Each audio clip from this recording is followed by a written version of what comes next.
علاتي منيه من ولاية العيون بوجدور الساقة الحمراء.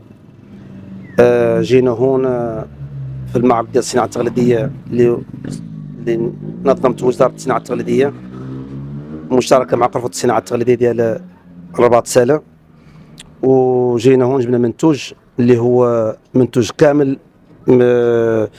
عندنا المنتوج اللي معدل مصنوع باليد كامل، صناعة تقليدية محلية ديال الأقاليم الجنوبية. وجينا هون نشاركوا الحمد لله في هذا المعرض اللي كان الحمد لله من أجمل المعارض الحمد لله.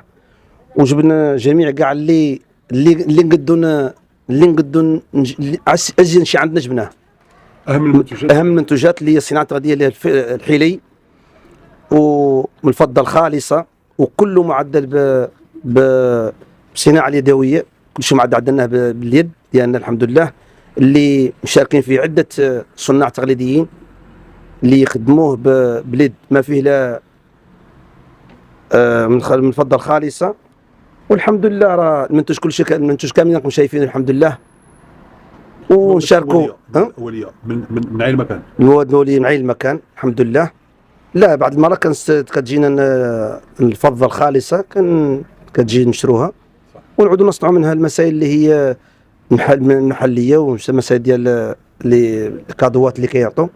والحمد لله هذا احنا ديما بغينا نزيدوا الجديد والله، هذا هو الأهم. ساكنة تسلا راه الحمد لله. أنا بعد عندي واحد الشهادة ديال جمعية بئر قراق في الثمانينات ولله الحمد، وعندي وكان افتخر فيها وكان عاطيها لي المرحوم السي محمد عواد الله يرحمه، فهمت.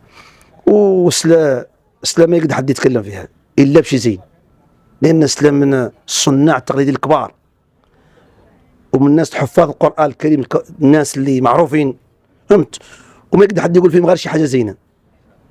هذه راه والمدينه الرباط العاصمه راه حنا نبغوا لهم غير المحبه والاخوه، ونبغوا اللي يجونا في العيون ونتموا دائما كل مره نوبه عندنا نوبه عندهم، وحنا رانا ومرحبا وسهلا. اهلا وسهلا مرحبا. شكرا جزيلا.